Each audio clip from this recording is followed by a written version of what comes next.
Гуржи, братья, гуржи. Ну нельзя же быть такими наивными, а? Гуржи – это отдельное, маленькое, слабое государство сегодня.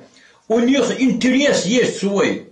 Понимаете, в любом государстве есть интерес, братство. Такого слова нету между государствами и между народами. Нету такого слова в природе. Это вы придумали сами себе, как утешение.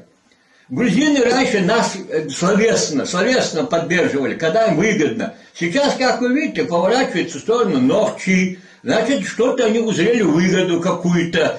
Политика это. Потом, если надо, они в Осетию повернутся. Если надо, еще в Австралию повернуться. Каждый ищет себе выгоду. Карандашцы. Это единственное, мы с вами здесь, вы наивные, как дети. Я не хочу применять другие, более заслуживающие выражения.